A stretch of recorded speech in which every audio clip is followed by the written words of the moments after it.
Good morning, folks. It's showtime. It is showtime. I've got a great show for you today. We're going to talk about Romney McDaniel getting busted with Donald Trump on a phone call suborning canvassers in Wayne County, Michigan to cheat, and what the ramifications of that are, why it is a big deal. We're also going to talk about the impeachment inquiry. We're going to take a look at, we've seen this script before. So let's get into it. Let's talk about it. Let's not waste any more time. I hope your coffee's as good as mine. Go fill those cups, grab a pen and paper. Let's do this.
Good morning, my people. We have breaking news. I want to call out kudos to the Detroit News.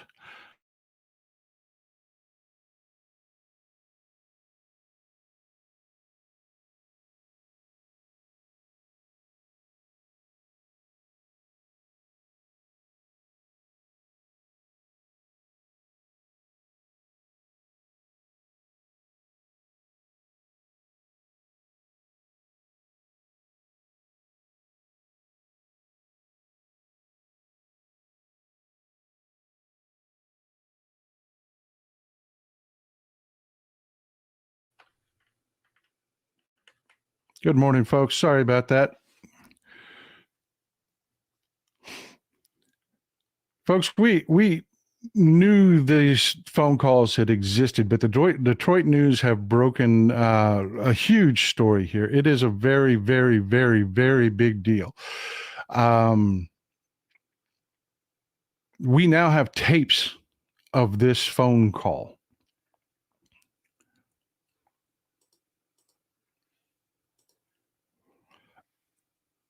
And this is why that is so hugely, hugely important. Okay, we need to jump in the Wayback Machine.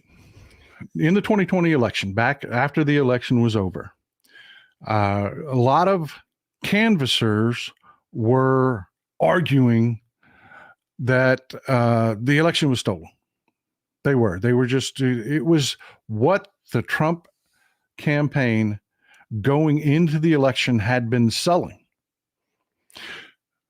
which at the time, everybody just thought, they're just going to whine. You know, this is for the future. This is for, if he loses, he's kind of an arrogant narcissist. It's to save face. No. We have found out through all of the investigations that are going on, this was a plan. This was a plan. And this is absolutely huge, folks. What we have here is a meeting up in Wayne County, Michigan.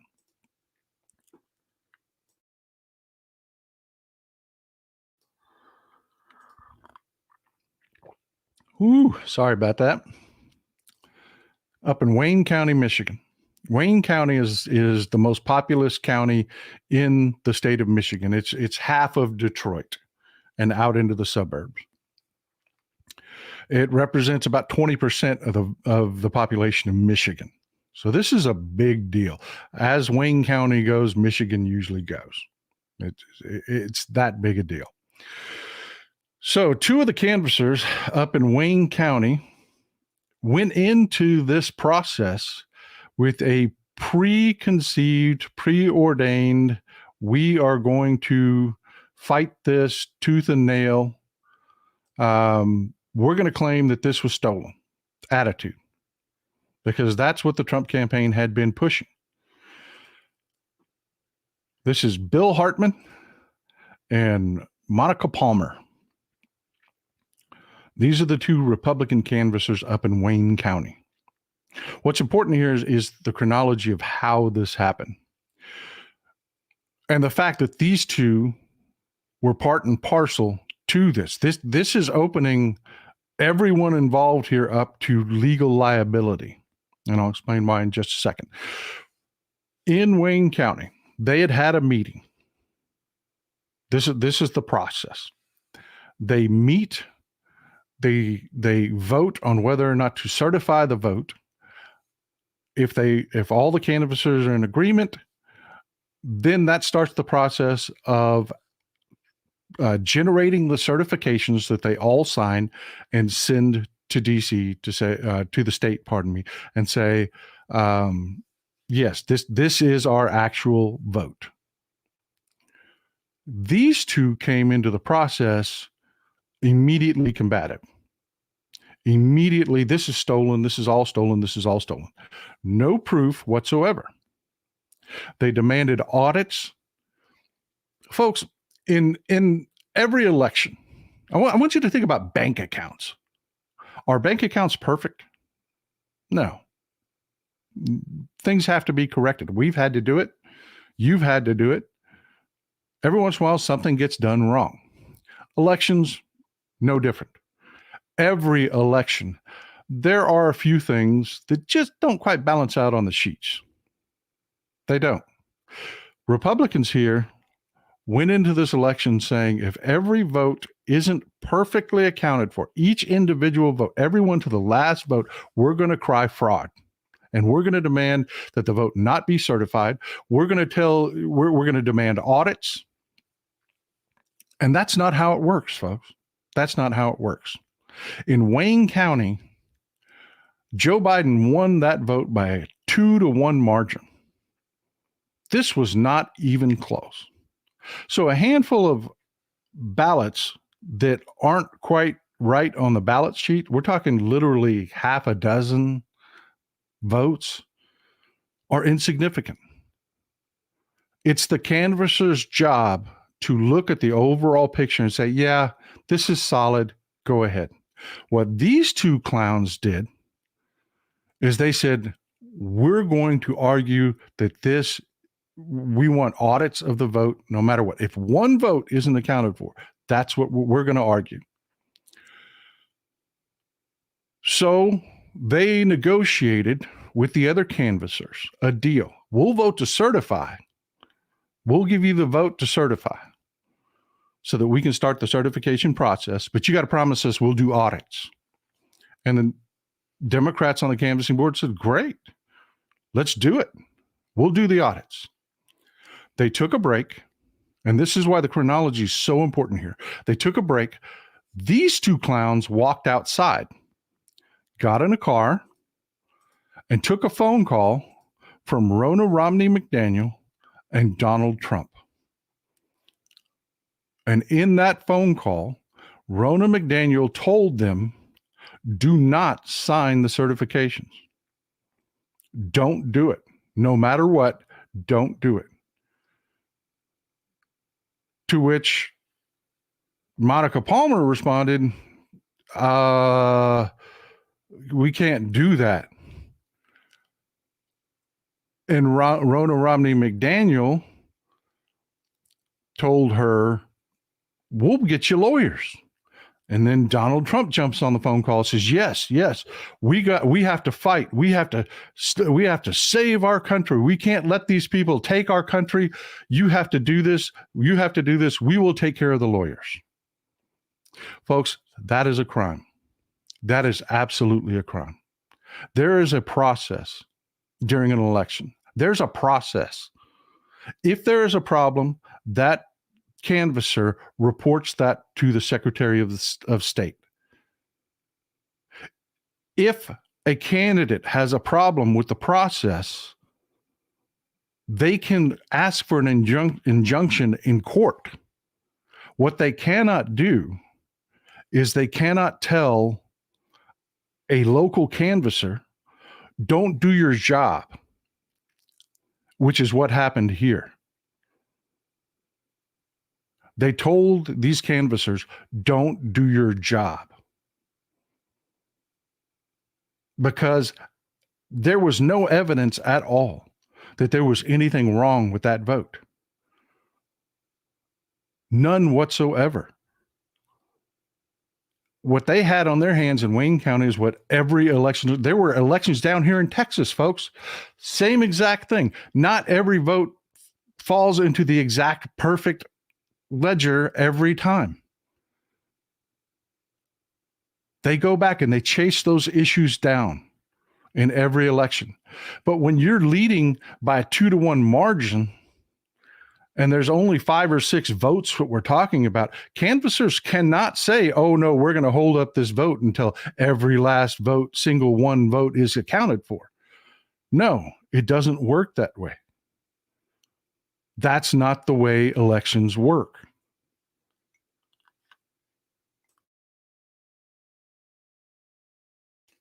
And that is literally what the Republicans are arguing.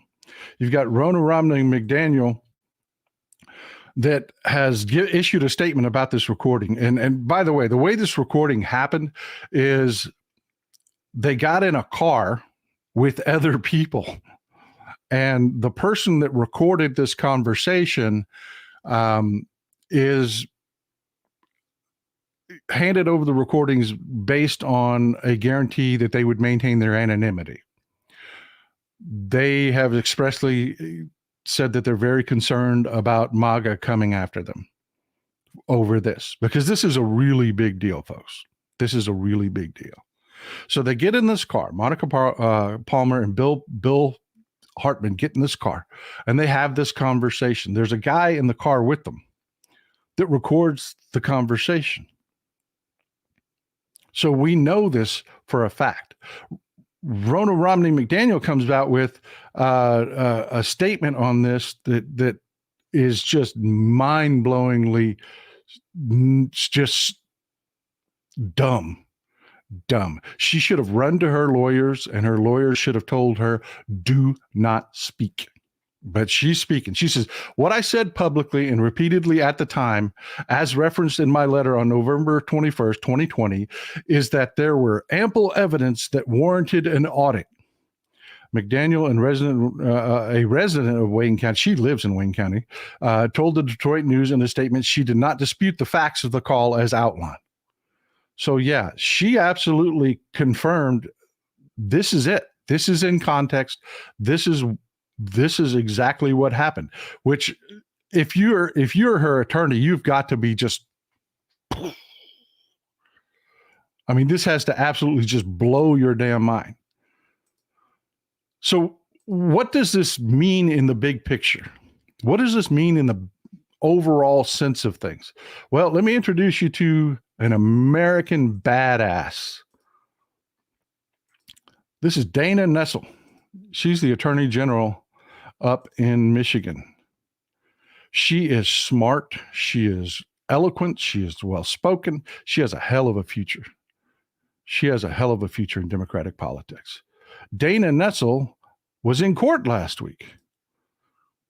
Dana Nessel has charged a slate of members of the Republican, the GOP up in Michigan, who, it's always these old timers that are part of the local Republican Party that just ruin themselves doing this, just ruin themselves. They all signed certifications that they were the valid electors and sent them to DC. There's 16 of them. She charged them all with multiple felonies because that was fraud. It was fraud. For Donald Trump, these people went out and committed fraud. One of them has flipped, a guy by the name of Renner. And I suspect it was probably Renner that recorded this phone call.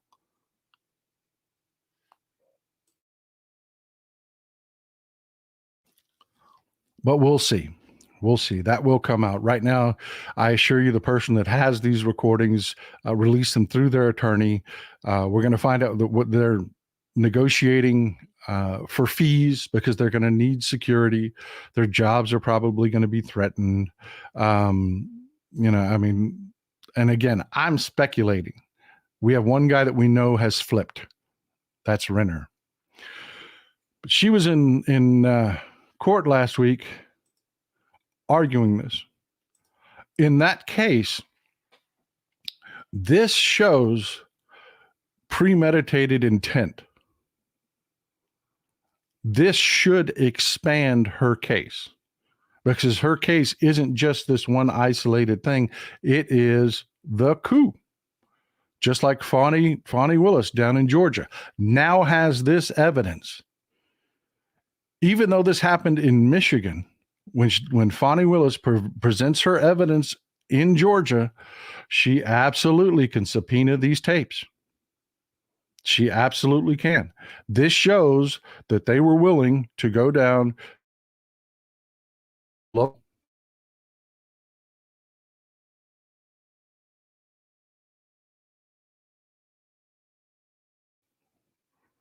You have to remember, these folks had no cause.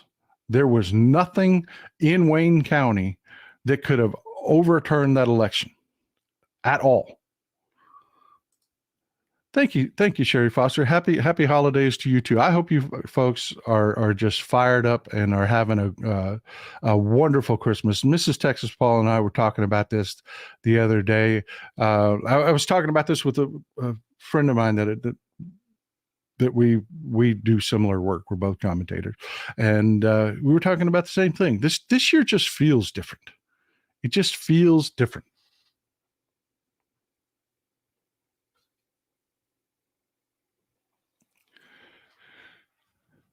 It just feels different. It's been a good year, and I hope yours has too. But back to what we were talking about. Jack Smith. This absolutely, he is building the coup case in Washington, D.C. with Judge Chutkan, in Judge Chutkan's court. This absolutely shows intent. You have Ronna McDaniel. You have Donald Trump sitting on a phone call, telling people, hey, don't do your job. Don't certify this election. Folks, that's everything. That's like game, set. That's dunk. That's a dunk. That's game, set, match. That's everything. Jack Smith has to be sitting back laughing his ever-loving ass off right now. Appreciate the support, Lucky. I appreciate the support. But yeah, think about it in that context of what we know, what we found out in the investigations. We know that Ted Cruz and other legislatures were during the certification process, going through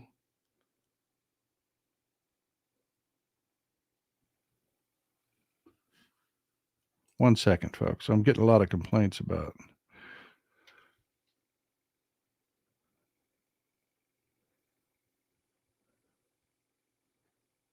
If you give me 1 second, I'm going to pull a Hal here and take a little technical break, and we'll get right back into it. All right.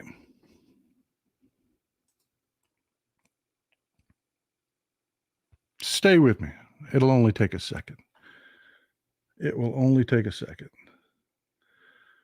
All right. You're about to get a freeze frame because we're moving from one internet service to another, and it won't take but 1 second. Hang in there.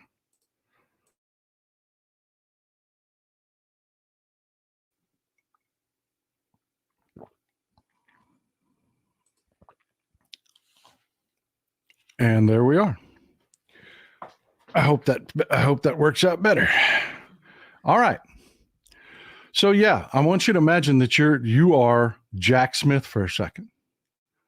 You know, you've got to make the case. You've got to show intent. This absolutely shows intent. It also shows that Ronna McDaniel was involved in it. Now, see, the way this works is investigators, Mike Farley says a great piece by Washington Post editorial board yesterday about pushing back against dictatorships. Yeah, we're seeing a lot of that. And that's where I was going with this. This is going to wrap up with the 2025 project again, because this is a big freaking deal. But investigators, they will have done interviews, and they record, they write notes, they know what people said. And the reason that this didn't come out before is that Monica Palmer tried to sell the story. I mean, imagine this. Just imagine this. Joe Biden calls you. You have a conversation with President Joe Biden. Then when somebody asks you about it, you can't recall the conversation. Are you kidding me? Are you kidding me? That's what the press accepted out of Monica Palmer. I can't recall. Oh, yeah, I had a conversation. Yeah, Trump called me, but I can't recall any of it. That's what she told investigators when they asked her about, I can't recall. Well, now we have the tapes. And you know damn well she could recall being told to do exactly what she did. Because again, the timeline, they had a vote. They agreed to certify. They had made a deal. All the caucuses, all the canvassers made a deal. We will certify these elections, but we'll go back and we'll look at these few issues. I promise. That was the deal. Then they take a break. They go out. They sit in the car, take a phone call from Ronna McDaniel and Trump. They walk back in, they refuse to sign, they leave, and they go home. The next day, which you know there's going to be another phone call in there after they left, the next day they go in and they would try to withdraw their vote that they just voted yesterday and say, oh, no, we no longer want to vote to send the certification. And if you remember, that went on and on and on. And then finally, they just caved because everybody kept telling them, where's the evidence? Show us what's wrong. And they couldn't do it. They just couldn't do it. There was nothing there. That's the crux of every one of these allegations. You know, they're trying to, that's the crux of every one of these stories that Trump and every one of these people try to keep telling you. Well, we were trying to secure, Trump was acting as president, doing his job to certify that these elections were and are secure, and that's what he was doing. Okay, what was wrong? Well, we don't really have anything to present or give to you that was actually wrong. So, but that's what we were doing.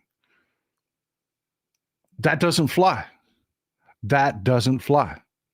Then now we have the information where we've got, like I said, you've got Ted Cruz agreeing to object. You had the story coming out of Mike Pence that he was not going to be there, that they were going to allow Chuck Grassley to oversee the certification, the not certification of the election, that they were going to try to form a committee and they were going to try to drag this out and they were going to try to steal this election because remember, all they had to do was delay the election the certification for a couple weeks, throw it to a committee, drag their feet, make wild, salacious claims, and Donald Trump is our president again. That's the way the Constitution's written. That was their plan. That was the coup. Well, Ronna McDaniel better go get a damn lawyer because now she is part of the coup. She cannot hide it anymore. And Monica Palmer is going to have an investigator back at her office. Yeah, we would like to talk to you about your previous testimony. Are you going to sit here, speaking to this mic, are you going to sit here and tell us that you could not remember the president of the United States telling you not to certify an election and for you to go home? Are you gonna testify to that? And I assure you, Monica Palmer is going to see her home, her freedom, everything vanish before her eyes right there. And she's going to flip and talk. And that's the end of it. You're going to see a Fonnie Willis type case opening in Michigan. You're going to see a RICO case opening in Michigan. You're going to see Jack Smith adding Monica Palmer, not Bill Hartman. Bill Hartman died on us. It's kind of hard to get testimony from a dead man. But you're going to see Monica Palmer in Washington, D.C., testifying before a grand jury in a matter of weeks, folks, in a matter of weeks. This sinks Donald Trump. He cannot claim anywhere, anyhow, that he was not directly involved with this.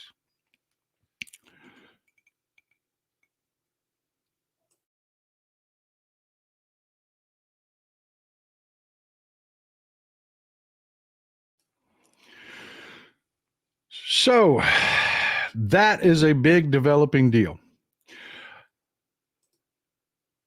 And I want you to take that in context of the 2025 project. Thanks, Chaz. I appreciate the support. Happy and Merry Christmas to you too.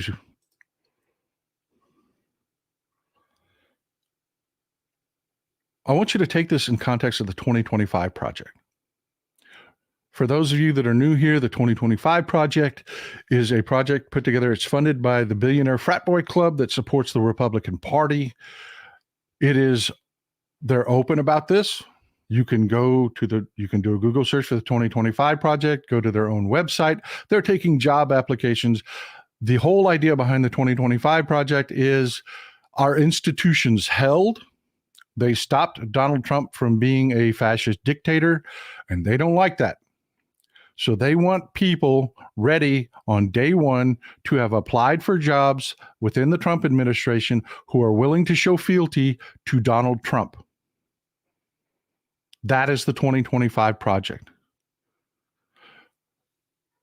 I assure you, this failure to get these states to flip is part of that project.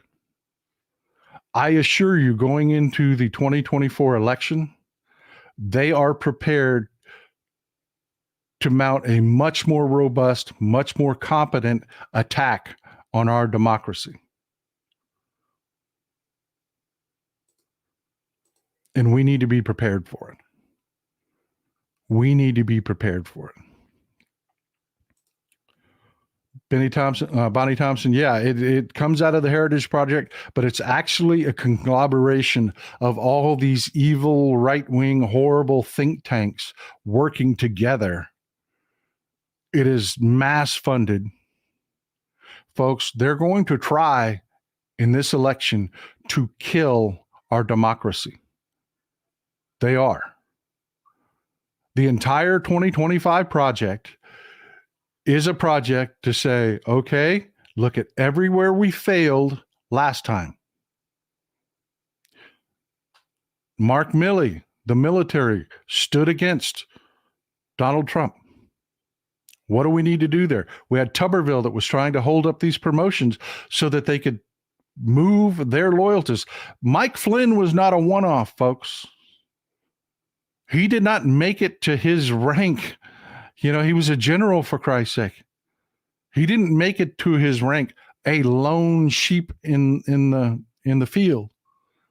There are others. They have officers that they're going to promote up within our military to try to force the military to have fealty to Donald Trump.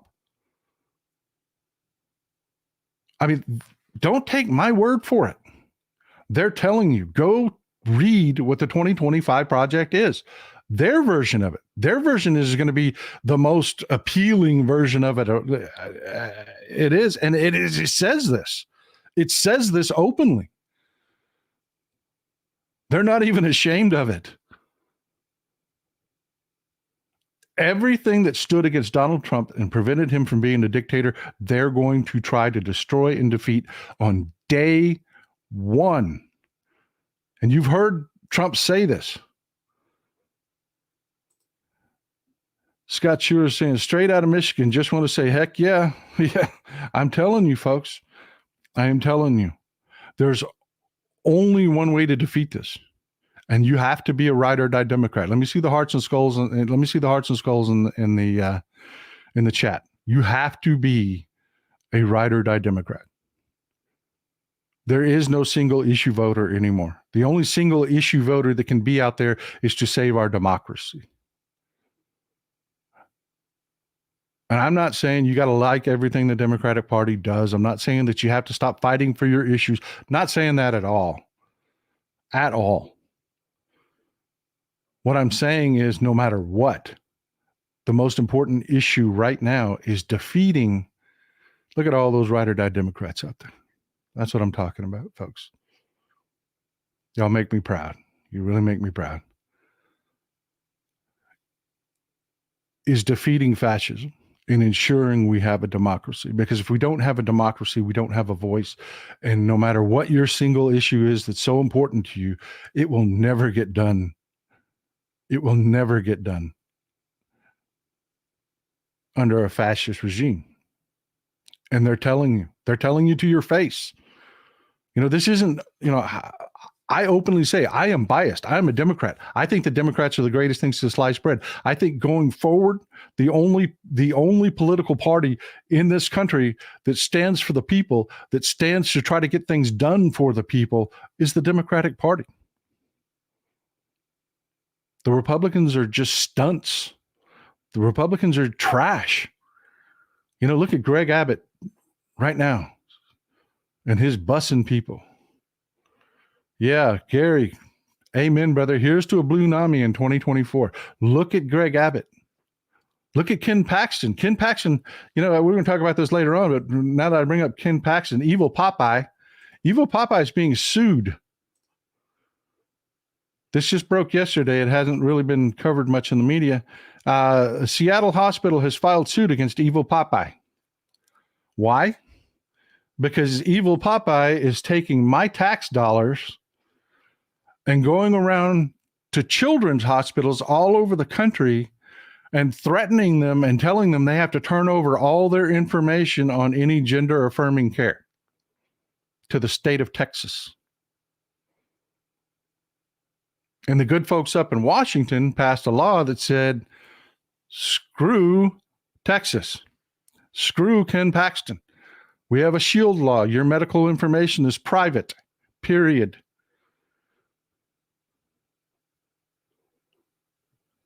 So yeah, I'm going to say it. Fuck these people.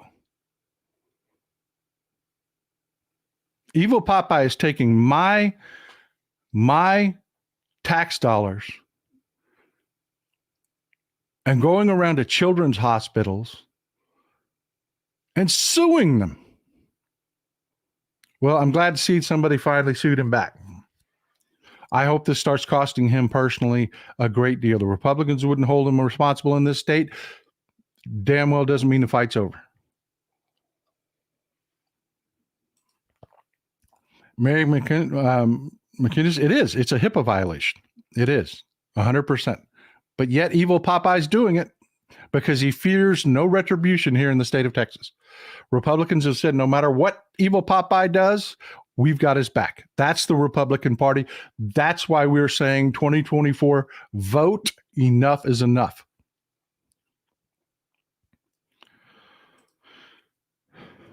Let's move to I have 8 summary slides of Project 2025 and 900 pages on my IG under the same name.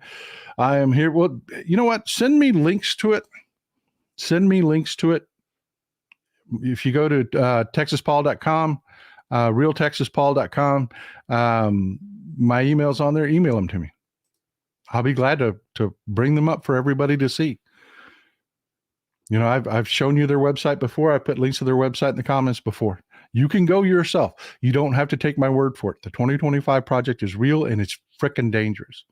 You have people like Evil Popeye in the Republican Party that are absolutely, he's not alone. He's not acting alone. They had a chance to remove him. They had him dead to rights on corruption. And they said, nope, we're not doing this. This is who we are.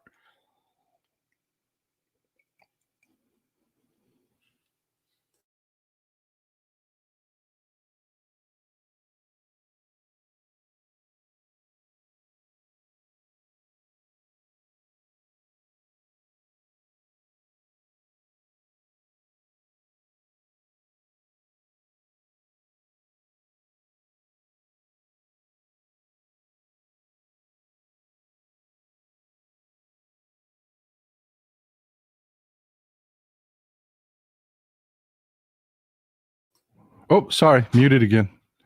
Muted again. Sorry. Yeah, I do that, folks. You just got to put up with it. That's part of the show. I mute myself every once in a while. Hey, how do you like the new cup?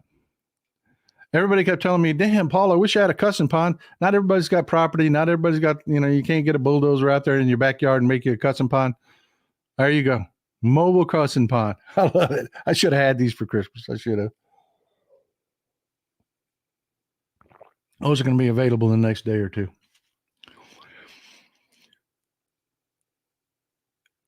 Yeah, folks.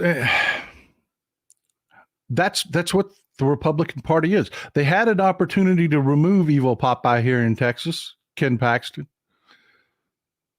They had him dead to rights on corruption. They did.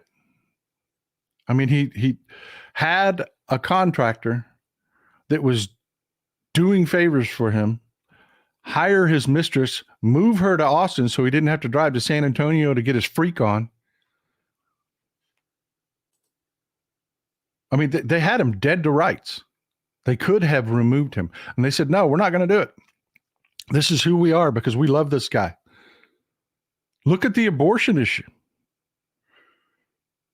Folks, they're telling you straight out, we're going to go back in time. We're going to go back in time. We're going to go back to where women didn't have rights.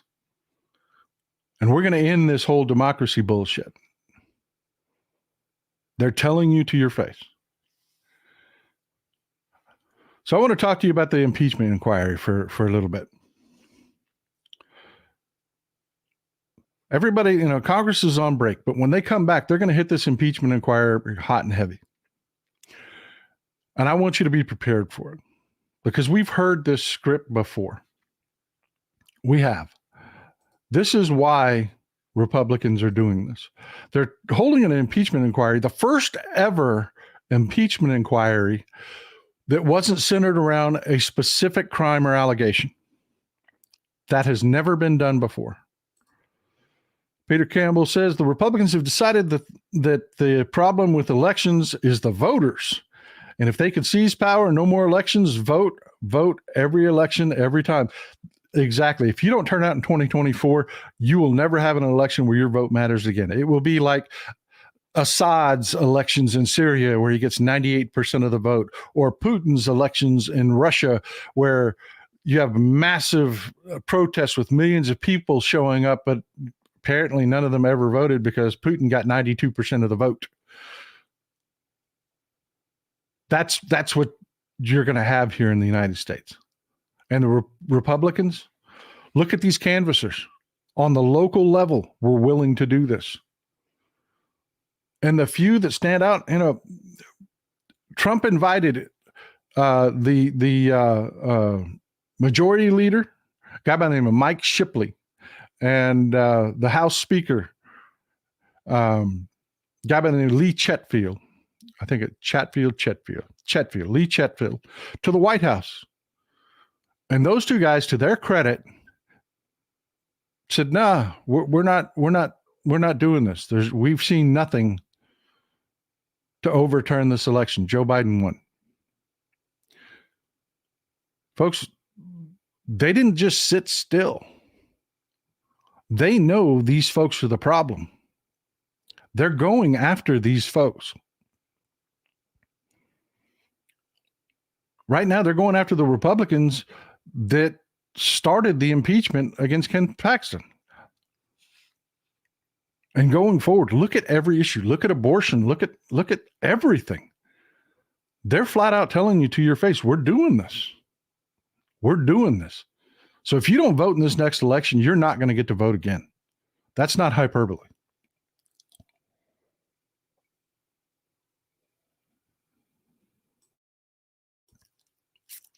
But let's move on. I want a chance to talk about this. Kath Christian says, at Texas Paul, what is your opinion about Colorado taking Trump off the ballot? Some people think it is a bad thing and will give Trump more power. I don't agree myself. No, it's a good thing that it's happening. I think they technically screwed up. They're going to lose the argument in the Supreme Court for this reason. It's a good thing. It's a good thing. Don't get me wrong. Don't get negative. Stick with me here. they were premature. Right now, Trump is not a candidate for office. The ballots that are going out right now in the primaries are not for office. They are for a place on the ballot to represent a political party. The candidate for president of the Republican Party is not in office. And Section 3 of the 14th Amendment is very specific in its wording. It's a well-written amendment. It's not like the Second Amendment that's vague. This is really specific.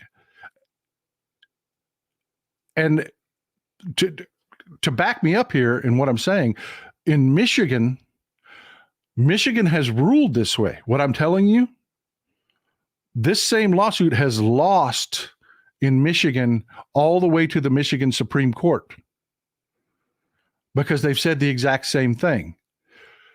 You have to be a candidate on the ballot for an office to be disqualified. You're doing this too soon. When Trump is the candidate for president, yeah, that is running for an office. Right now, he is running for a spot with a political party. The Constitution does not run that. The 14th Amendment, Section 3 of the 14th Amendment does not apply to that. You follow me? Am I being clear there? So yeah, the moment he's a candidate, he committed insurrection. And I think what's going to happen here, again, I hate to do predictions, but I'm going to just do it anyways. This is going to go to the Supreme Court. The Supreme Court's going to shoot it down because of the reason I'm telling you right now. Colorado's going to have to do this again. They're going to have to run this all the way through again. And he'll be kicked off the ballot again. Now, Republicans who don't give a damn about the law, now that you bring that up, I've got another story I was going to share with you, but I'll bring it up now. This is what Republicans are doing. Well, it is insane, and that's what everybody is calling it. Absolutely insane. But Eric, let's be honest. If the Democrats want to start making these rules, well, guess what? We can use the same exact rules. For example, we could take Joe Biden off the ballot in red states and other states because he is committing treason with his border policies, and the invasion has gotten so bad at the southern border. We could also take his name off the ballot because of the impeachment inquiry that we've been doing on the Oversight Committee, and we produced evidence that Joe Biden has definitely participated in Hunter Biden's business deals with foreign countries and sold his power for political favor. Nothing she just said there is true. None of it is legally true. None of it is legally true. The 14th Amendment in no way talks about business dealings or anything like it. It talks about insurrection and a coup. Okay, it's very specific. Like I said, it's a very well written amendment to the Constitution. One of the most important amendments in our Constitution. That's the Due Process Amendment. It's very specific, very well written. Nothing she said there, but that's what the Republicans are thinking. They're thinking, oh well, this is just a political game. When we Democrats are sitting here and saying, this is the law. This is the Constitution. The party that sits there and claims, oh, we care about the law, we care about the Constitution, doesn't at all. All they care about is power. So they're talking about, because they don't like Joe Biden's border policies, which his policies are better than theirs, just bottom line, the bills that Joe Biden wants to push through on the border are far better than this idiocy that the Republicans, they keep having these boondoggles of sending money down here to Texas to build this idiotic wall. And then the same Republicans will send you a video saying, oh, we're being invaded, showing people walking through their damn wall. I mean, their whole policy is just idiocy. But they're saying because we don't agree with Joe Biden and we've made all these bullshit allegations against Joe Biden that we're going to take him off the ballot.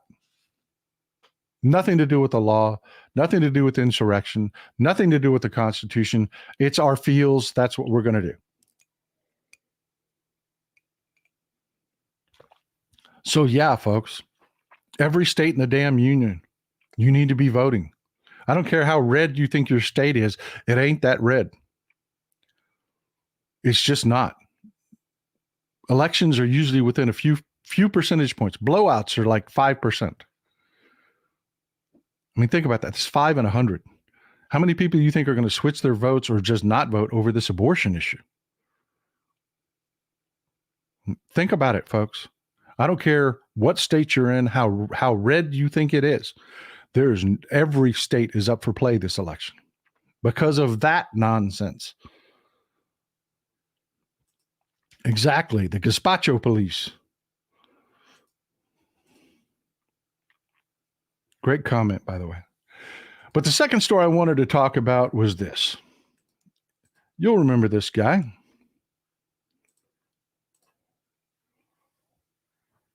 Points to anybody that recognizes his assistant sitting behind him. Y'all recognize that guy? By the end of this, you'll understand why they wanted him on the Supreme Court. Yeah. Ken Starr. And I like beer. I like beer. Brett Kavanaugh. He was Ken Starr's assistant. That's why they absolutely wanted Brett Kavanaugh on the Supreme Court, because of what they did here.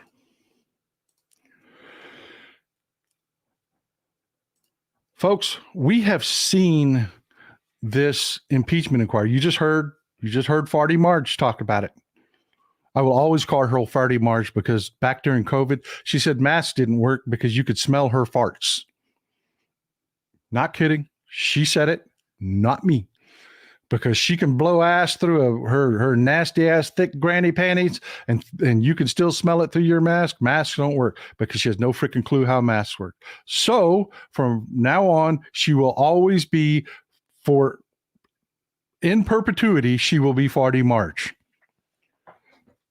The elevator flatulator.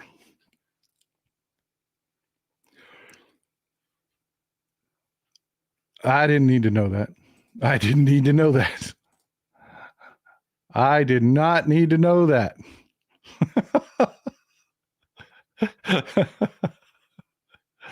All right.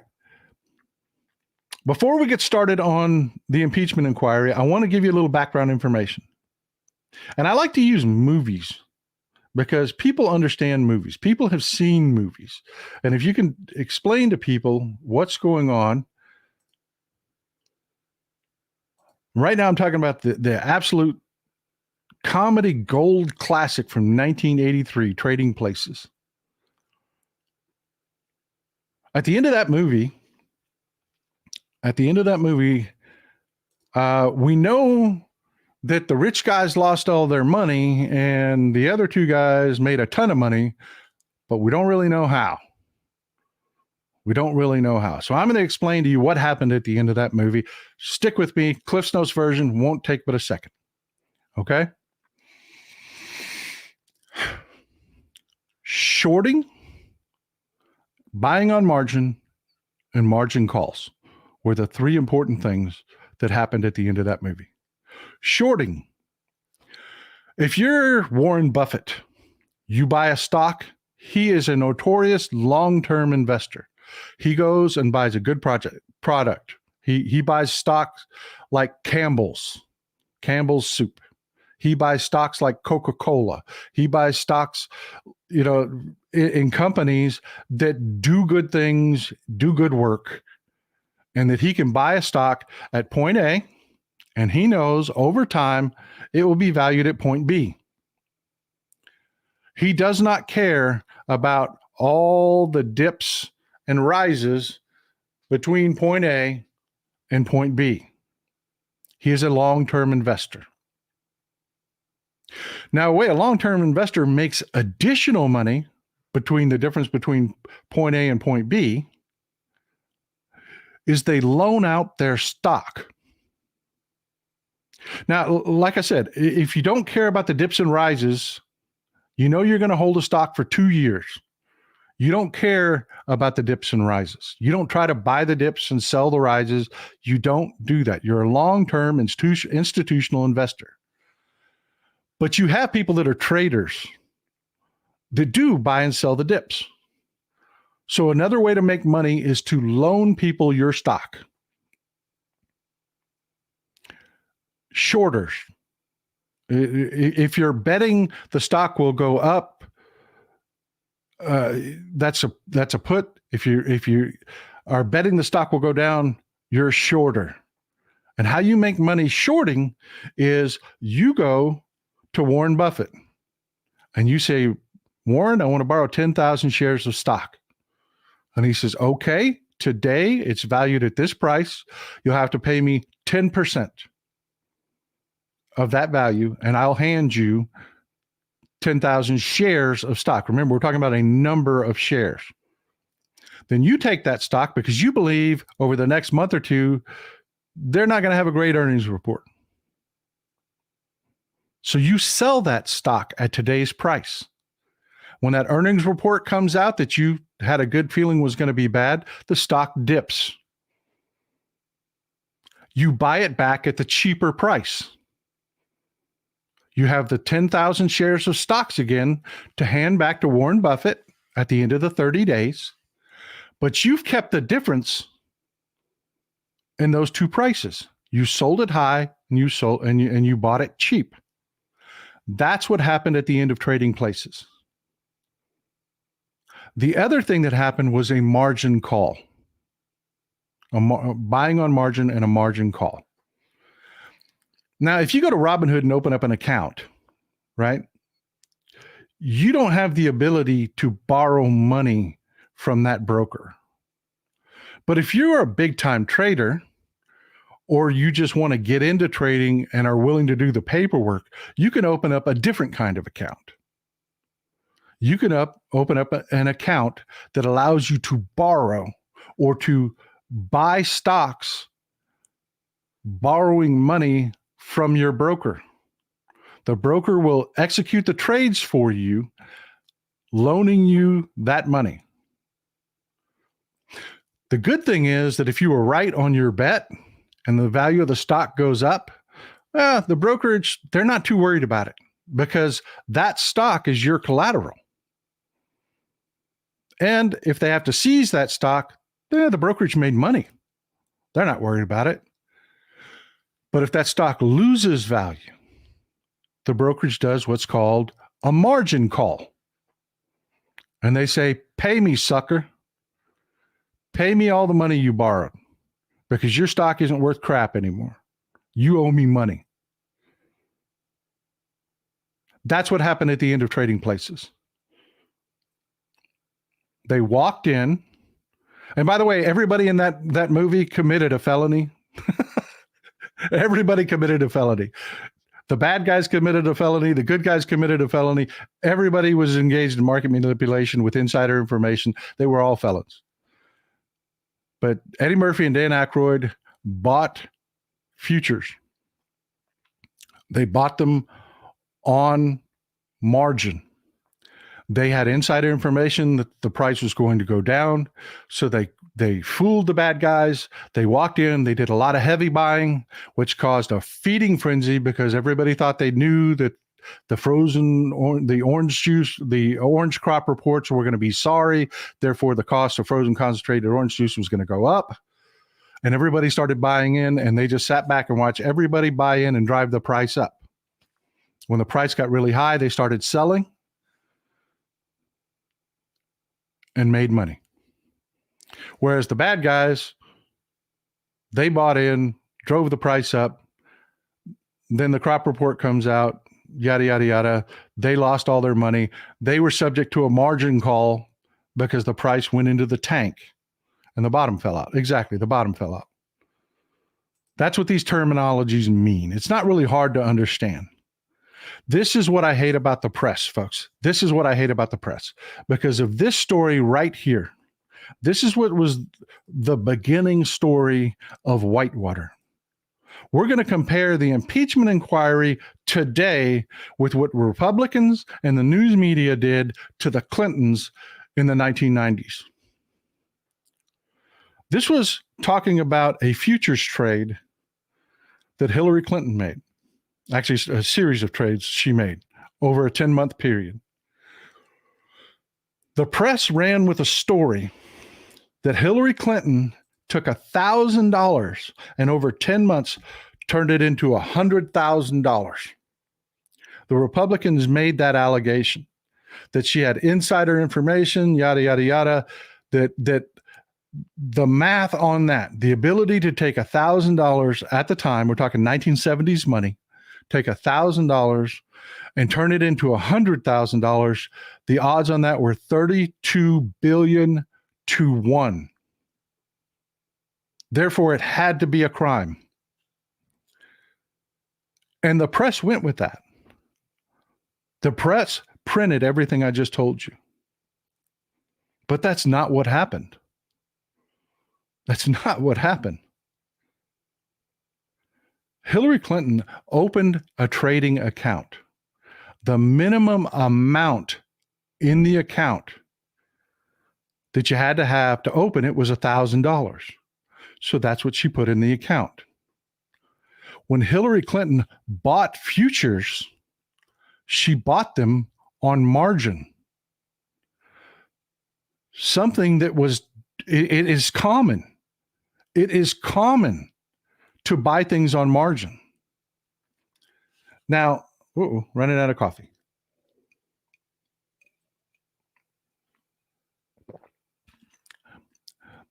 But the press didn't say that. And the layperson, how many people in chat have ever bought anything on margin? How many of you have ever traded stocks and bought stocks on margin? Or futures or commodities or anything? Almost nobody. Nobody knows about this stuff. That's why I went through that example in the beginning so that you would understand what I'm talking about. Hillary Clinton opened up a trading account. She had an advisor, a friend that told her, look, beef prices are going up. We know that. Everybody in the commodities industry knows beef prices are going up. Get in there and buy. She opened up an account, put the minimum in of $1,000, and then bought on margin. And because she made money, the brokerages didn't really worry about it. And over a 10-month period, with advice from an advisor, she bought and sold. And her initial contract buy wasn't $1,000. Her initial contracts were valued at $12,000. And every one of her trades were documented. And she turned that information over. She signed a release so that the Chicago Exchange, which is where commodities are traded, could hand over the information on those trades. It was just what happened that day. But that's not what the press ran. That's not what the press ran. The press ran what the Republicans said. She had to have something you couldn't have. She had to have, this is 32 billion to 1. Not true. It wasn't even an accurate reporting of what happened, but they ran with that story. Kim H., this is why I love you people. This is where I'm going with this. I better talk about Bill Hale. She says Hale also started making false allegations on Bill. Yes, I'm going there. I'm going there. Stick with me. Okay. That was the futures trades. Think about that in comparison to what you're hearing with Hunter Biden today. Allegation after allegation after allegation. The check. Oh, we got a check showing that Joe Biden's brother, they were in cahoots doing dirty business together. Yeah, it was a check for a loan repayment. It said right on the check, loan repayment. Yeah, I mean, they just made allegation after allegation after allegation. And the media went with it. What's different today? Me, you, we're different. We're different. The media can't just run with a story now that's bullshit without getting humiliated. There would be 1,000 people like me screaming at the top of their lungs why they lied. And they get caught. So they can't do it. You know, when they get caught doing a softball interview like Kirsten Welker did, and the night before she's sitting down having a $500 steak dinner, you know, having steak and Cabernet on the guy that she's supposed to be interviewing. We call that shit out.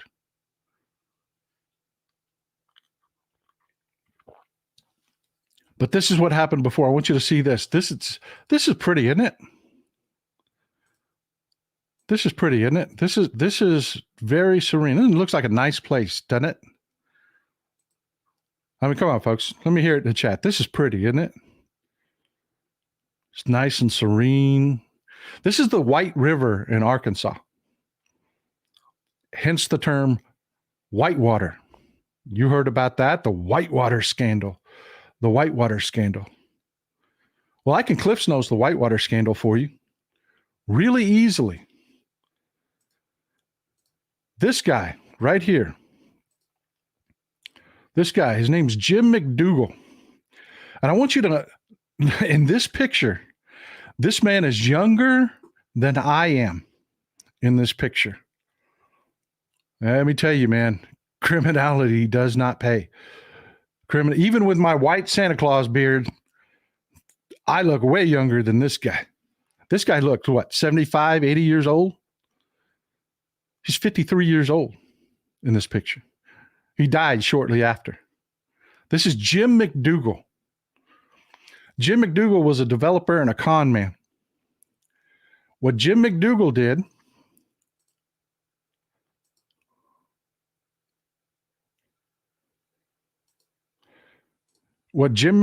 did was he went out and he bought some land, about 230 acres on the White River, and said, hey, we're going to split this up into lots and we're going to sell it for vacation homes.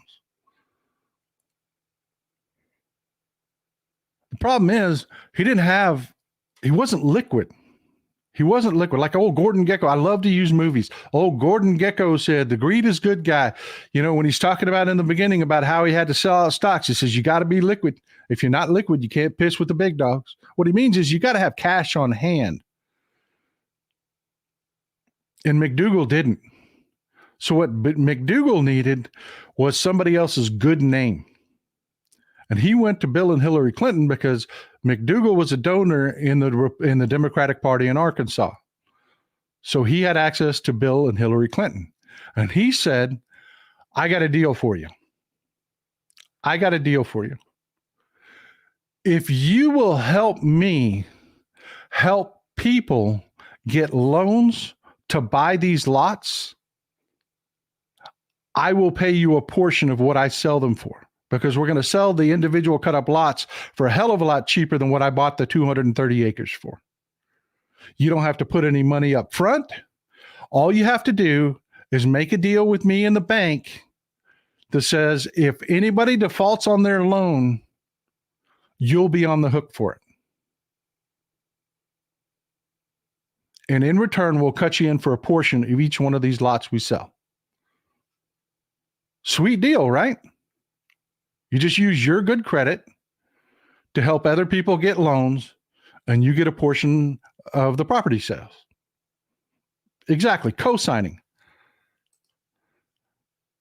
What Ken Starr and the Whitewater investigation showed was the Clintons were actually a victim in this crime. And there was crime. Jim McDougal was a crook.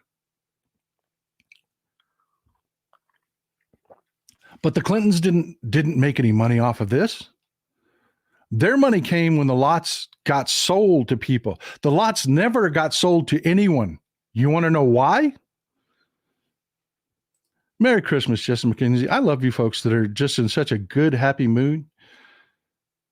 Merry Christmas and a healthy, happy New Year. Any thoughts on secular talk, Kyle? He is saying stuff like Biden is assisting a genocide. He's a jackass. Just ignore him. Just ignore him. But back to Whitewater. The only way that the Clintons would have made money off Whitewater is if the land were cut up and sold. It was never cut up and sold, ever. It went belly up because Arkansas doesn't invest in its infrastructure, and that land floods. It floods. And that river had a long sustained flood. They couldn't access the land to even have it surveyed. Jim McDougal ended up going back to the Clintons and saying, can I borrow some money to make interest payments, please? So they don't foreclose on my land. And like idiots, they loaned him money. They lost money. They didn't make money on Whitewater. They lost. They were victims of a con. They were told by a developer that this was going to sell. They were going to carve this up and that they were going to sell these things. It went belly up. It was never sold. The second reason it never sold was Ronald Reagan and what a lousy president he was, because this was going on in the 80s. This deal was going on in the 80s. And guess what we had in the 80s, thanks to Reagan? 20% interest rates, 19% interest rates. Yeah, folks, I was alive in the 80s. 20%. My sister bought a house at 16%. Nobody was buying vacation homes. Nobody could afford to, not even rich people. So yeah, Republicans made allegations that weren't true. Bill Clinton did not fight this. He did not fight this. He said, okay, fine. Appoint a special counsel. I don't care. I did nothing wrong. Hillary Clinton was very confident. Man, I've done nothing wrong. Ken Starr and his prosecutors engaged in some of the worst prosecutorial abuse I have ever seen. This is Ewing Hickman. This was Ken Starr's lead prosecutor. Ewing Hickman. And you're not going to believe what this guy did.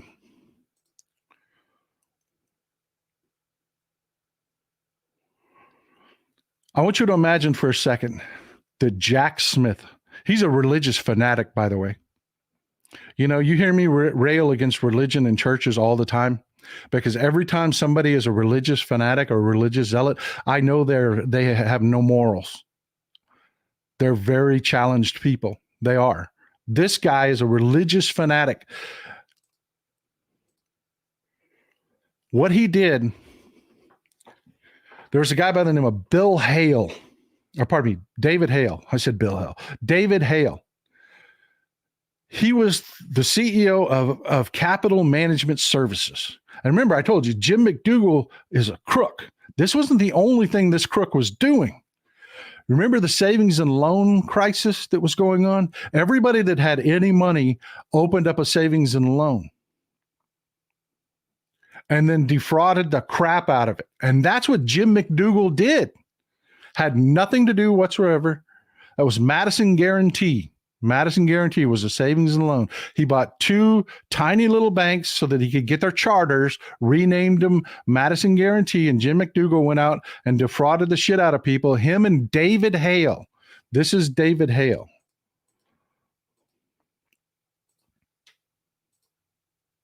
I deleted David Hale's picture. Anyways, don't worry about it.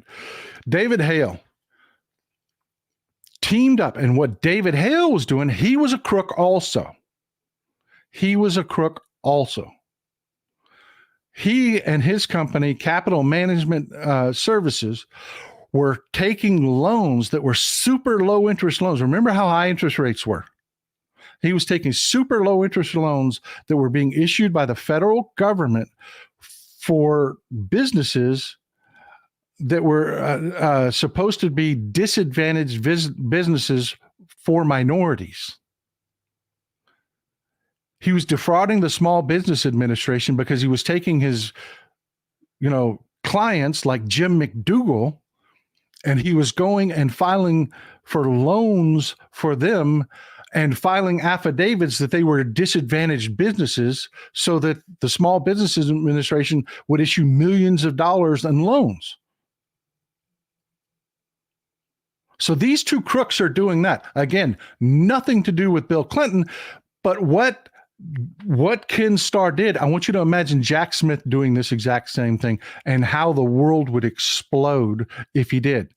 They just went through all of Bill and Hillary's life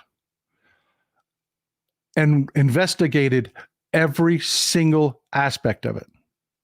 Oh, you were involved in a business deal? Whitewater? Okay, we're going to investigate that. That's exactly what they're doing to Hunter Biden. Oh, he did business in China? Let's go look at that. Well, what crime? I don't know. We're going to see if we can find one. That's illegal, folks. You can't do that. That is prosecutorial abuse. And Hickman Ewing took it to the extreme because McDougal had a wife. Her name was Susan McDougal. And folks, just to give you another idea, this is what a con man Jim McDougal was. I want you to take a look at this guy. This is how this guy walked around. He was a big fan of the Panama hat. I mean, this guy just looks like a frickin' shyster. He's a big fan of the Panama hat.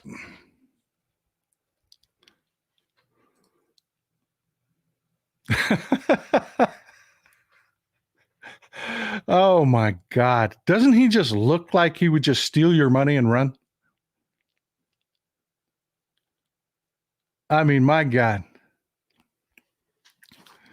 Yeah, I got a Panama hat. I was down in Mexico, didn't have a cowboy hat with me, and the sun was beating me up, so I stopped in and bought a Panama hat.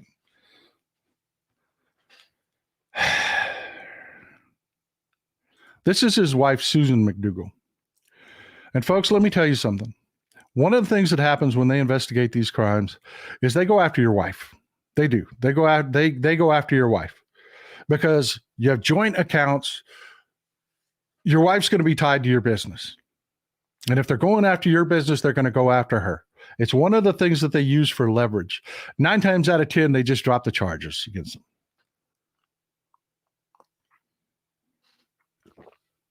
9 times out of 10, they just drop the charges. Susan McDougal, they abused the crap out of this woman.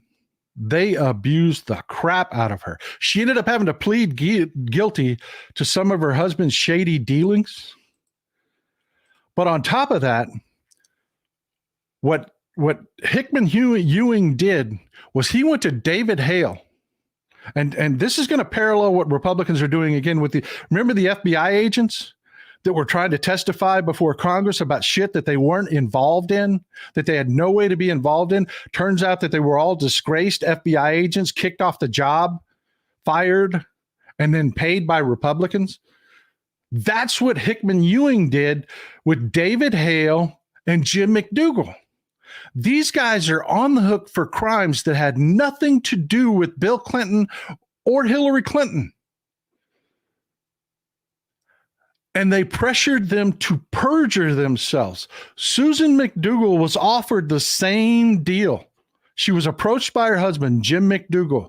This is the story that Hickman Ewing wants. This is the story he wants you to tell. Tell this story, and they'll cut you a deal. They'll let you off for all the shit that you did. She would not do it. She would not do it. They hauled her into court and they said, testify. And she said, I will not do it. I will not testify because my honest testimony, and she has said this, reiterated it to this very day. My testimony is the opposite of what you want me to say. You have Jim McDougal lying for you. You have David Hale lying for you because they had no one to give up, folks. You flip up. You flip up. So David Hale made crap up, and it's been proven over time that he lied. Bill Clinton was not involved. Suddenly, Bill Clinton was responsible for him defrauding the Small Business Administration. David Hale lied about that for Hickman Ewing. McDougal made a deal where suddenly he, the developer, wasn't the guy in charge that was doing all this, that screwed Bill Clinton. Suddenly, Bill and Hillary Clinton were the chiefs that ran everything. And Ken Starr, Brett Kavanaugh, and Hickman Ewing ran with it. The problem was they couldn't sell it.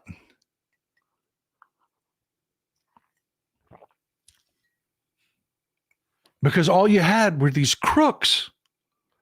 That's why they desperately wanted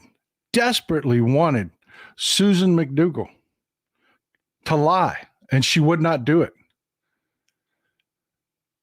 So the judge in the case charged her with contempt because she refused to testify. Folks, they charged her and they gave her 2 years in jail. She spent more time. She ended up serving 18 months in jail. She spent more time over contempt for refusing to lie than she actually served for the crimes that she was involved with her husband. And while she was locked up, they gave her what's called the diesel treatment. See, the worst part of going to jail is when you first get to a jail. You know, you've got all the established groups, and when they bring a newbie in, it is the absolute worst time. So they shipped Susan McDougal over 18 months to 6 different jails. They moved her over and over and over and over and over again. Prosecutors do that. It's an abusive tactic. It's to force somebody to cooperate. They tried to force her to perjure herself, and she would never do it. That was Whitewater, folks. But the press printed every salacious accusation. They ran with it. They absolutely ran with it. And when I tell you that they just went through their life dehumanizing tactics, absolutely, Old Silver, absolutely. Dehumanizing tactics. That's exactly what they did to Susan McDougal. That's why at the end of his presidency, Bill Clinton pardoned Susan McDougal, but not Jim McDougal. She put up with that abuse because she refused to perjure herself for Hickman Ewing, pardon me. But when I tell you that they didn't just imagine Jack Smith doing this, just imagine this. There was nothing tied. You've heard the term the Rose Law Firm. Remember that, old guys? All you old folks out there my age, remember the Rose Law Firm? Hillary Clinton had an understanding that politics was a hit or miss endeavor. She had to be the breadwinner in her family. She's testified this. She's talked about this, and not testified. She's talked about this in news articles and interviews.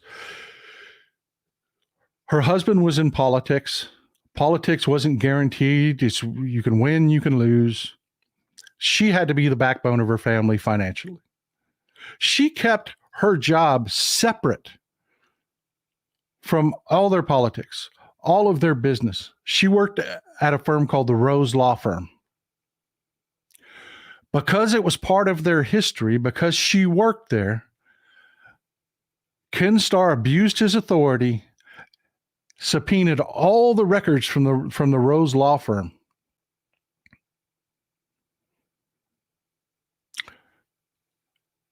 And pressed charges against this guy. Because this guy was a friend of the Clintons. He ended up being an assistant attorney general. He was a football star down in Arizona. He got injured. When he got injured, he stayed in college. He got his law degree. He worked at the Rose Law Firm with Hillary Clinton. He was friends with the Clinton. His name's Webster Hubbell.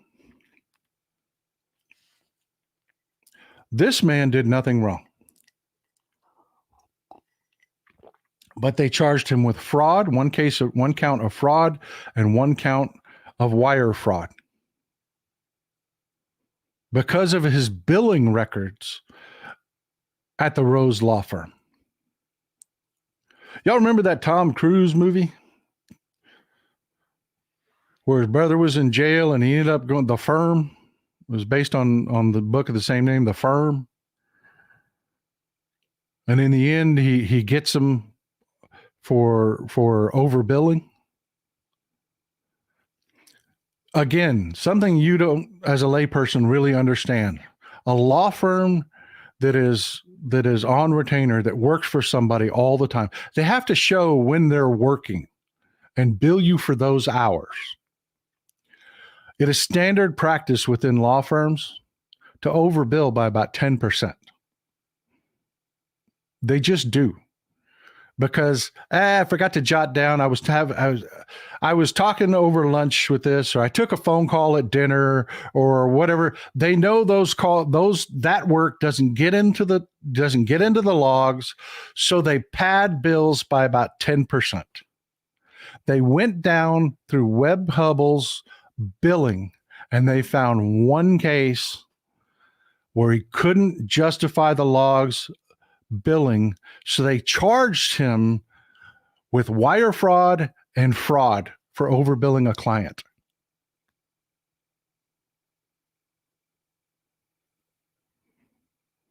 Because they wanted him to lie about the Clintons, and he would not do it.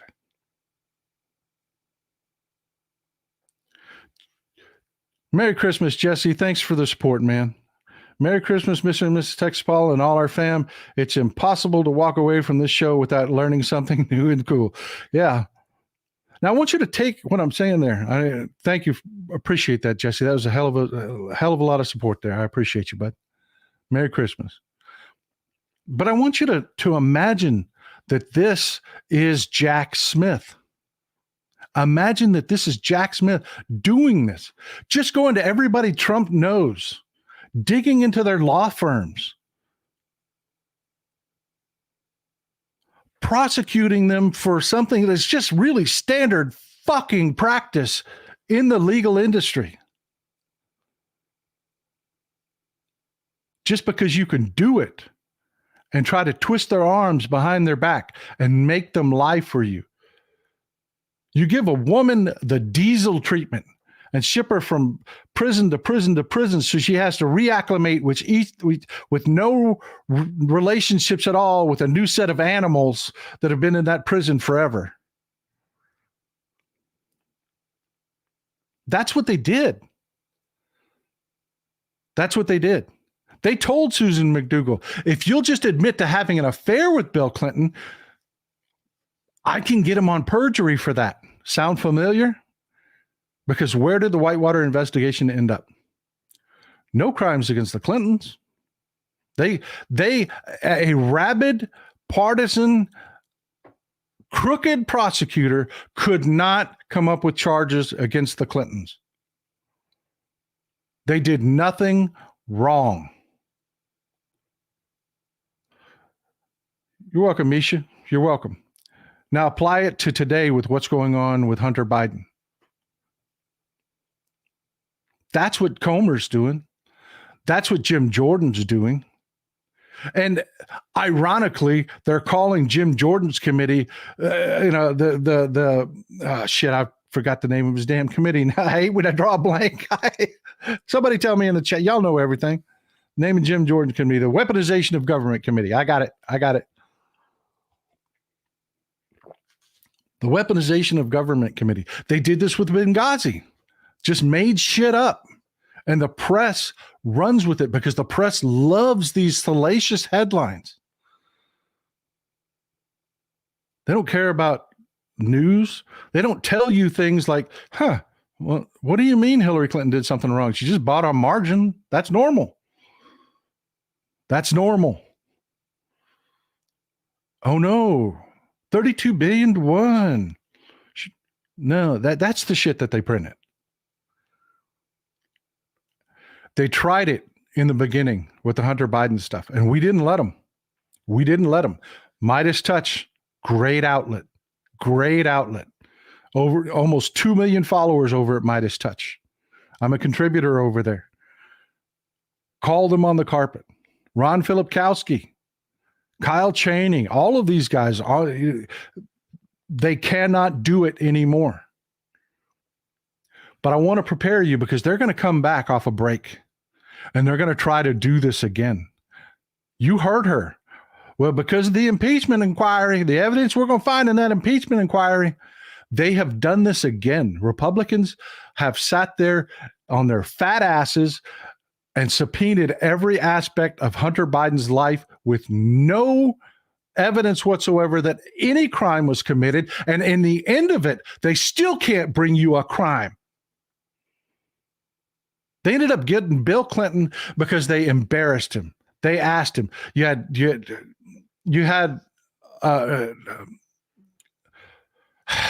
an intern. You know how it started? Monica Lewinsky told us how it started. She would flirt with Bill Clinton, and one day she was walking out of the Oval Office. Before she'd went in, she took her underwear off.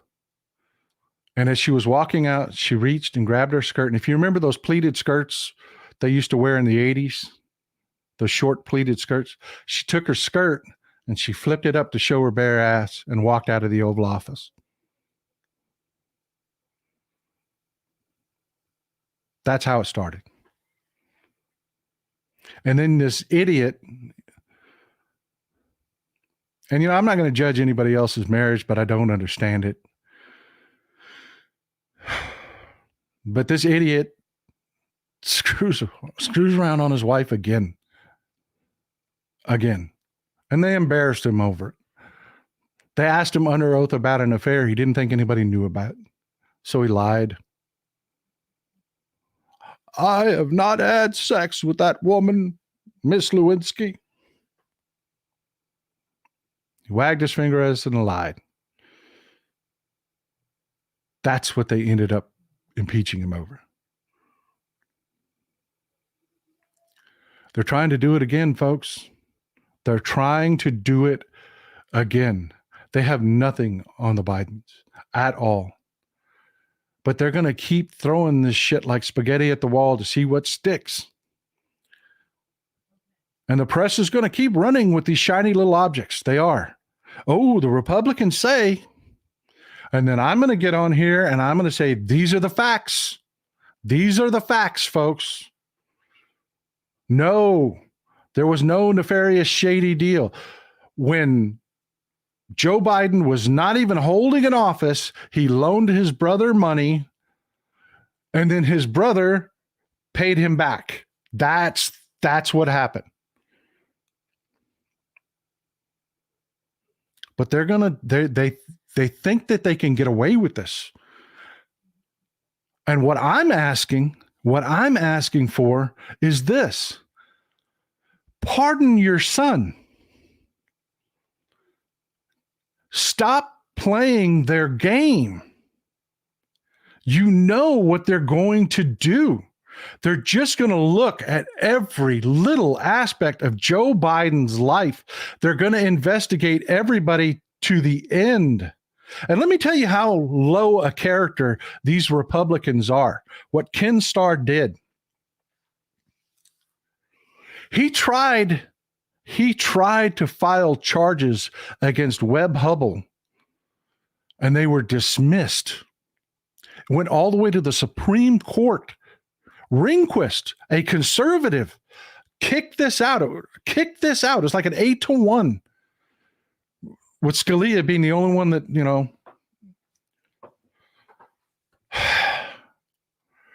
when you make a deal to testify, they sit you down and they say, you're no good to us if you're a liar. This happened. This is part of the process, folks. You're no good to us if you're a liar. We're giving you immunity. Here's a pen. Here's a piece of paper. Tell us everything. From the moment you fell out of your mama's ass to now that you ever did wrong, and you will not be prosecuted for it in exchange for your testimony. And believe me, when you get that deal, you tell them everything. You know that time that you didn't get your W-2 in time and you filed your taxes anyways, and then you didn't go back and correct it? You know, that year, you tell them about that. You tell them everything that you ever did. Kidstar went back on that deal. He tried to file charges against Webb Hubbell for tax evasion based on what Hubbell told him in a proffer meeting.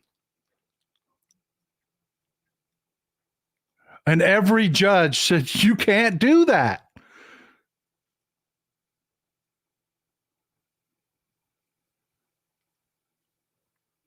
Just to try to twist his arm and make him perjure himself against Bill Clinton. Folks, what do you think these people are going to do? You think they've gotten better with time? You think James Comer and Jimmy Jordan are better people than Ken Starr and Brett Kavanaugh? No. So yeah, this is what I'm saying. Pardon your son. Don't participate. Don't cooperate. Don't. This is absolutely 100% their game plan. They've already done it with Hunter Biden. Every frickin' deal in his life, they have gone through and investigated. They've come up with nothing, but you see him come sit privately and testify. He's like, no, let's do it publicly.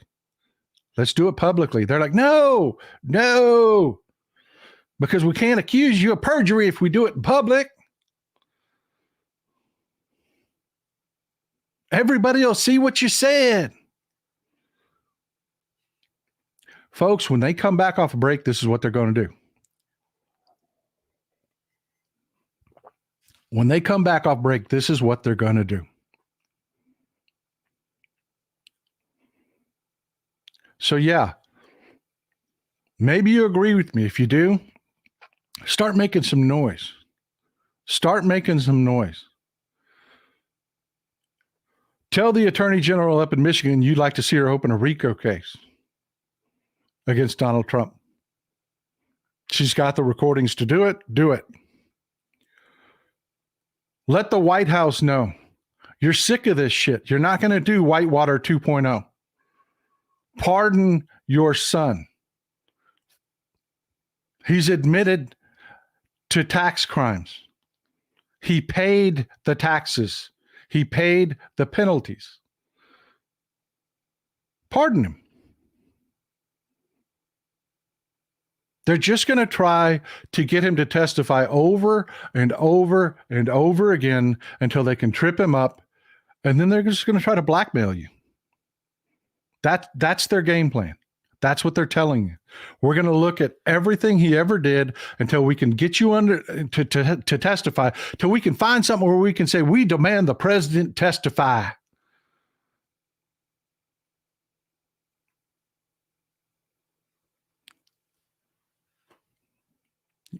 And somewhere out there will be a Linda Tripp.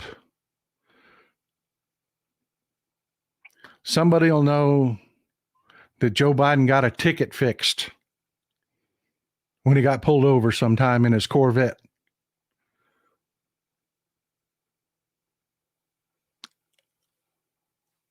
There's no good end to this, folks. The Republicans, look what they did with Benghazi. Hillary Clinton was Secretary of State. She was not responsible for security at the consulate in Benghazi. She just wasn't. We had no reason to believe that attack was going to happen. But the Republicans just lied. And it turns out, in hindsight, we found out the Russians were responsible for it. The Russians were the ones that were funding the training for those terrorists that attacked us at Benghazi. But the Republicans didn't talk about that. Hillary Clinton sat there for 8 hours under oath. They kept hoping to catch her in something, and she humiliated them. Don't do this again.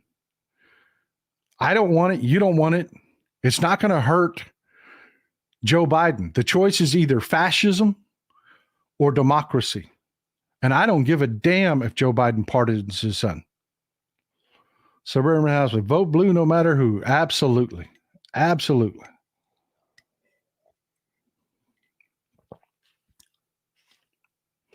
What do you think? Should he do it? Should he pardon Hunter? I think he should. I think he should pull their teeth. I think the man should blanket pardon everybody in his life and move on.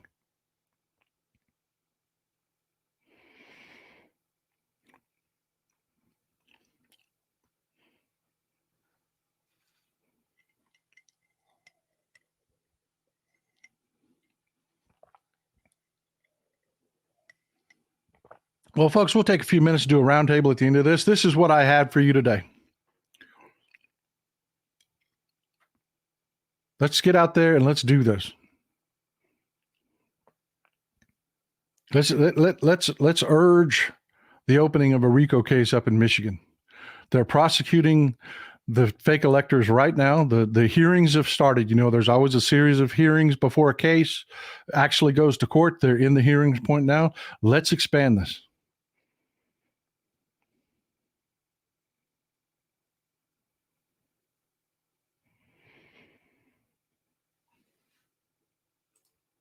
Great comment there, Jude Smith. Joe can ignore that subpoena just like Jim Jordan, Jim Short Jordan. How many days now? Clearly, there's just a suggestion to appear. Yeah, I mean, James Comer, Andy Biggs, Jim Jordan, none of them cooperated with Congress. None of them, you know, Jim Jordan had completely ignored Andy Biggs completely ignored their subpoenas. Don't play the game. I'm tired of being on the high road. I'm tired of being on the high road.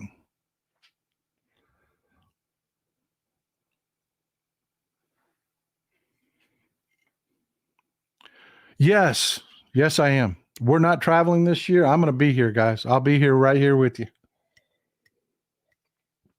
Thanks for asking.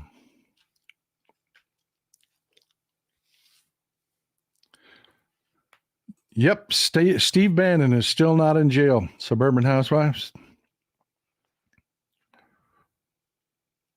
He was arrested on a Chinese billionaire's yacht. They literally arrested him off the coast of Connecticut on a Chinese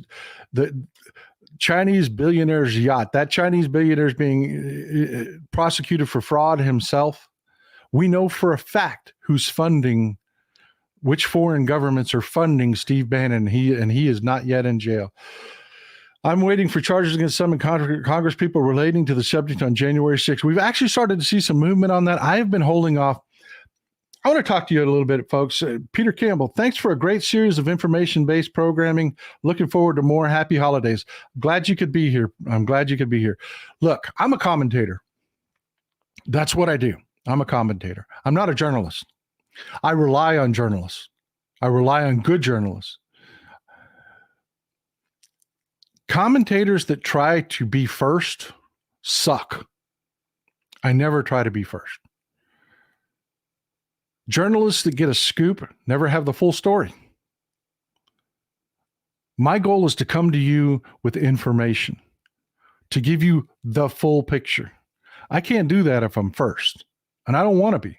But the problem is, news gets old, it gets stale, you don't get enough people. So yeah, there's this like balancing act that we have to do, that I have to do.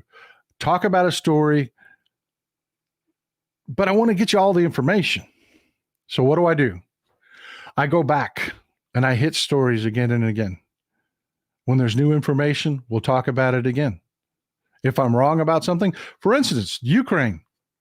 I did a whole segment on why it was a great thing the defense minister had been driven out of office. It showed integrity, yada, yada, yada. Turns out I was dead wrong. It was a Russian operation. They were utilizing the media to run accusations against subordinates from the for the Ukrainian defense minister, and he was hounded out of office over false allegations. The BBC did a great story on it. They did the legwork. They did the journalism. So I went back and I did another story on it. We had it a few weeks ago. We talked about that. The BBC did a great story on this. It was wonderful journalism. They went back. They found the properties and the yachts that these guys supposedly bought, and they were lifted. These things were still for sale. They lifted them off real estate websites. They lifted them off of marine websites, and then ran stories. The Russians have set up news outlets designed to look like Western news outlets, and they ran these stories. But our media didn't fact check any of it. They just went with it. Texas Paul, did you see Ukraine took down 3 Su-34s today? No, I haven't seen that today. That's amazing news. Thanks, Steve. I really appreciate you sharing that. That is amazing. Su-34s are some of Russia's top-end fighters. The Sukhois are some of the best that Russia makes. Glad to see that. Glad to see that. I have been following what they've been doing around Avdiivka as far as wiping out their armor. You know, the Armada, the Russian T-14, the Armada tank. Everybody was like, oh, it's the greatest thing in the world. It's the best tank ever. Yeah, both of them. They built 14 T-14s. 14 T-14s. That's what they've got. And they're not battle tested. The Abrams is battle tested. Not only is it top of the line, and we're coming out with the new Abrams X, which is even better. That's the next generation. That's why we're giving away our old Abrams to make room for the new ones. They're field tested. Nothing Russia fielded new is field tested. Our F-35s have been in combat, folks. We know what they can do. Barbara Lanky says, I think J.D. Vance should be censured for spewing Russian propaganda. Amen. Amen. We have to do something about that, folks. Freedom of speech is great, but these people are literally spewing Russian propaganda. Slava Ukraini, Jesse. Slava Ukraini. Why we talk about Ukraine? Let's talk about Ukraine for just half a second here. I'm going to do a second. I want to get Philip Bittner back on here, maybe Sunday or Wednesday of next week, depending on his schedule. We're going to talk about Ukraine because there's been some developments in Ukraine. Folks, the Russians own the Republican Party. J.D. Vance and other Republicans came out spreading this propaganda. That I was talking about the story from the BBC. J.D. Vance went on Steve Bannon's talk show, and he said, "Yeah, we're not going to send any money to those Ukrainians so they can buy another damn yacht. They can kiss my ass." Literally repeating Russian talking points, folks. We have to censure members of Congress to do that. We have to pass laws that say you can't lie. I mean, there are constitutional experts out there that can help us frame up something that is better than what we're doing today. Because right now we have Republicans that are knowingly spreading Russian propaganda on our news, in our news outlets.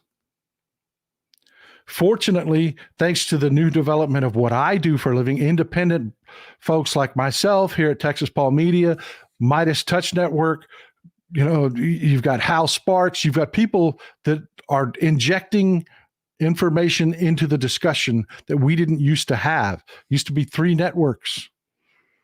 You know, they could get away with that back in the 70s and the 80s. Folks, I remember when CNN became a thing. Oh my God. it was huge.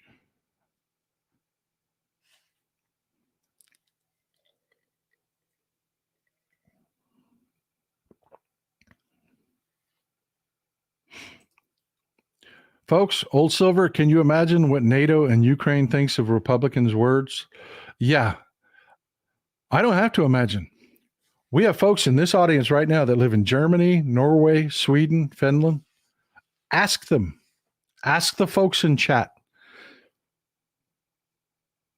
That's the part why I stress to you why this is such a big deal. Why you have to vote. You have to drag your kids to go vote. You have to. The entire world sees this. None of this happens in a vacuum. You know, Threads just a few days ago just got opened up to Europe, several countries in Eastern Europe. Subsequently, it has been flooded with Russian trolls. It's not as bad as XChan, but it's just been flooded with Russian trolls pretending to be rural Americans just overnight. And the reason is the biggest troll farms in the world are in St. Petersburg, Russia, and Jakarta, Indonesia. Both of them use proxy servers that are in Eastern Europe. And if you don't know what a proxy server is, the internet is made up of a series of switches. What you're watching right now, the way you're accessing this information right now, your IP address is tied to a specific switch. You go into that switch, and they can control who has access by controlling those switches. You can establish what's called a proxy server, which takes your access and goes all the way to Eastern Europe. Then it masks your current IP and assigns it their IP address. And this proxy server generates new IP addresses every day. So you don't look like you're from wherever you are. You look like you're from Eastern Europe. And then it's gotten even more complex than that, where they're actually pre-establishing IP address in other places. So you may look like you're from Southern California, when really, you know, you're a troll in Jakarta, Indonesia, that's accessed their server. All your packets have been fired through all the way to California, back, and then back again, so people can't track your IP address. These trolls invent these identities whole cloth. That was part of, again, you should go back and read it. It was great. I'll try to dig it up and link it in the comments. But that was part of what they were talking about. They were using AI to generate these accounts. They were going through and they were just scouring the internet for pretty people. And then AI was developing backstories, and they were developing accounts on XChan and TikTok. And this story was dealt specifically on TikTok.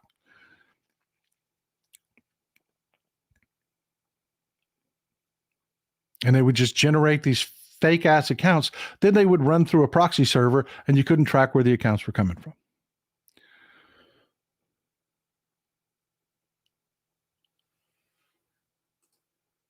Gregory Gedeckham says, if in states where there's initiative process, pass a law that says you lose your job and pension if you help pass a law that is deemed unconstitutional. I don't know if that would fly. I mean, because that's how we end up changing things, is we pass laws that get challenged in court. But I like your spirit. I like where you're going. I like where you're going. I really do. There needs to be laws on the books to put these Republicans in check, because they are openly supporting an enemy.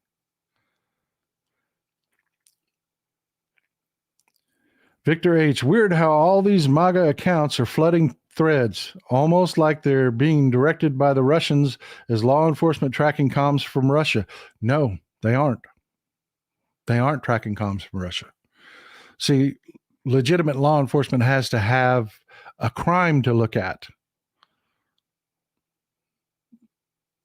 So far, they can't prove that there's a crime. They just can't. And yes, Threads is being flooded for the exact reason that I'm explaining to you. They just opened up Eastern Europe, and that's where the proxy servers that these troll farms use. So yeah, it looks like a bunch of MAGA people just showed up. They didn't. MAGA is primarily a rural movement, not a lot of support in the cities. And all of a sudden, thousands of hillbillies just suddenly showed up for Threads. No, those are trolls. Those are AI developed trolls that are run out of St. Petersburg.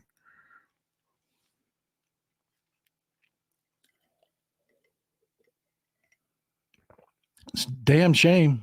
It's a damn shame. I like Threads a lot. If they'd ever develop a media player, you'd never see me link anything from XChan again.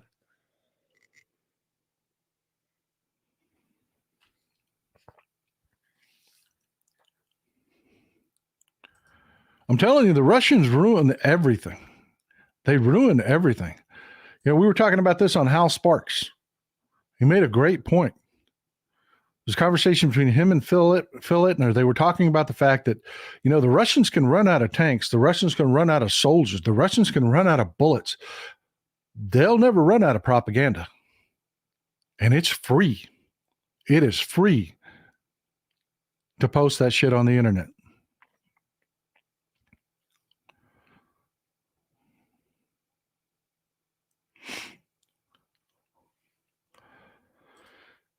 Hillbillies don't usually have internet connection. That's not true anymore, Sue.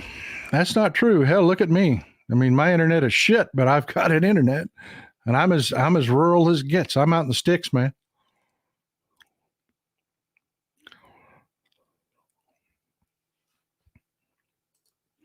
I agree with you, Christopher. Hal and Phil are great. They are. I really enjoy my conversations with Phil. Blue Lady says, to all the potheads, I hope your holidays are full of love and joy. Be kind and stay safe. Me too. I agree with that sentiment 100%. And hey, you made it to Friday. Friday! Gregory Dickelman, what I mean is go through court process until there is no appeal, then apply the remedy in my law. Yeah, I hear you. I hear you. I'm not a constitutional attorney. I don't know how well it would work. Hey guys, I lost my cup. I got a new cup coming out. Everybody was telling me they wanted a cussing pond. You know, the cussing pond videos I do for Midas Touch. By the way, I got some new ones coming out. Everybody's like, man, I wish I had a cussing pond. So I invented a cup that says my mobile cussing pond on it. You can take that anywhere you want. And if you need to get a little spicy, go ahead. Well, folks, it has been wonderful talking to you.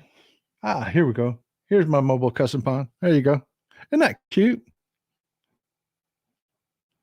That'll be available in the next day or two. So check out Texas Paul store. Great conversation, guys. Oh, and the tumblers are coming also. I'm being reminded right now. The tumblers are coming also. So check it out over the next couple of days.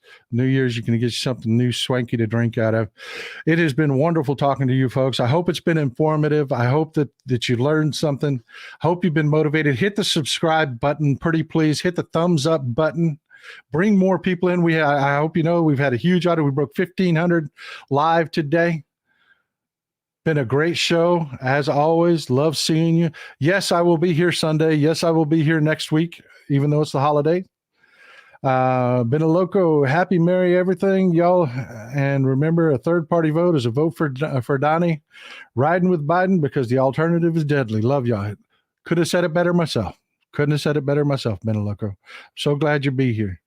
So glad that you are here. All right. That's about it. That wraps it up. Looking for one last comment. See you Sunday. Love you, folks. So Texas Paul out. Hope you have a wonderful weekend.